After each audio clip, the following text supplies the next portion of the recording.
Assalamualaikum warahmatullahi wabarakatuh.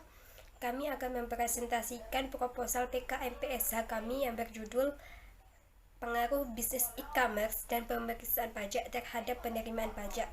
Sebelumnya, perkenalkan anggota kelompok kami. Yang pertama, Fatmawati, NPM 220010820099.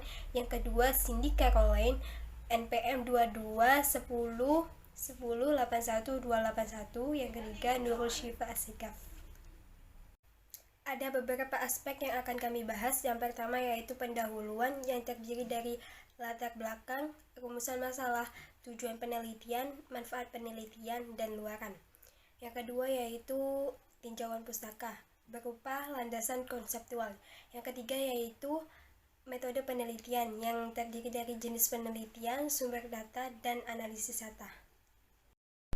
Pendahuluan, latar belakang.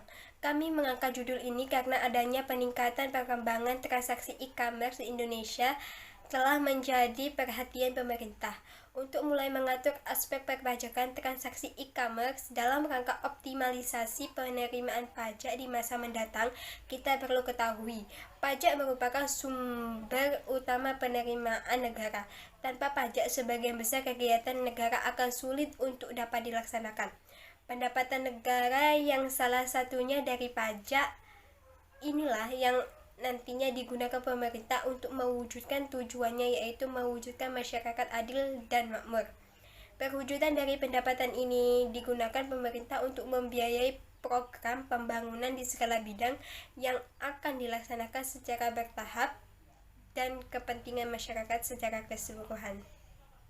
Perumusan masalah yang akan dibahas dan diselesaikan dalam penelitian ini adalah bagaimana pengaruh bisnis e-commerce dan pemeriksaan pajak terhadap penerimaan pajak. Tujuan penelitian. Tujuan yang ingin dicapai dalam penelitian ini adalah menganalisis pengaruh bisnis e-commerce dan pemeriksaan pajak terhadap penerimaan pajak. Manfaat penelitian yaitu menambah pengetahuan dan keterampilan mengenai bisnis e-commerce dan pemeriksaan pajak terhadap penerimaan pajak, dan dapat menjadi salah satu dasar acuan dan masukan dalam mengembangkan penelitian selanjutnya. Luaran. Hasil penelitian ini akan dijurnalkan ke dalam jurnal nasional tak terakreditasi dan akan diseminarkan dalam seminar nasional. Tinjauan pustaka. Dalam landasan konseptual, kami mengemukakan landasan konseptual berupa wajib pajak e-commerce, mekanisme transaksi e-commerce, dan pemeriksaan pajak. Wajib pajak itu sendiri adalah orang pribadi atau badan, meliputi pembayar pajak, pemotong pajak, dan pemungut pajak yang mempunyai hak dan kewajiban perpajakan sesuai dengan ketentuan peraturan perundang-undangan perpajakan. E-commerce itu sendiri adalah aktivitas penggunaan teknologi informasi dan komunikasi, mengolah digital dalam melakukan transaksi bisnis untuk menciptakan, mengubah, mendefinisikan kembali hubungan antara penjual dan pembeli. Transaksi e-commerce dimulai dengan adanya penawaran suatu produk tertentu oleh penjual di suatu situs melalui server yang berada di Indonesia. Apabila konsumen di Indonesia melakukan pembelian, maka konsumen tersebut akan mengisi order mail yang disediakan oleh pihak penjual. Pemeriksaan pajak adalah serangkaian kegiatan menghimpun dan mengolah data, keterangan, atau bukti yang dilaksanakan secara objektif, profesional, berdasarkan suatu standar pemeriksaan untuk menguji kepatuhan pemenuhan kewajiban perpajakan dan atau untuk tujuan lain dalam rangka melaksanakan ketentuan peraturan perundang-undangan perpajakan.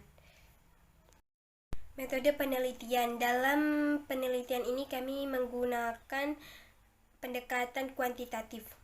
Jenis metode yang digunakan dalam penelitian ini adalah analisis interaktif, yang dapat menyimpulkan satu, penggunaan data adalah proses penyederhanaan data dari perkiraan data dalam bentuk narasi dalam data dasar. Data yang tidak perlu dimatikan dari data dasar hingga tidak biasa. Maka poin dibuat secara sistematis. Proses ini berlangsung selama penelitian. Yang kedua yaitu presentasi data ini adalah pengumpulan informasi yang memberikan kemungkinan menarik kesimpulan dan mengambil tindakan. Presentasi data adalah unit organisasi yang memungkinkan temuan penelitian, kesimpulan dalam proses formulasi dari penggunaan data dan presentasi data. Proses menarik kesimpulan membutuhkan verifikasi sehingga kesimpulan yang diperoleh sepenuhnya sesuai dan dapat dipertanggungjawabkan.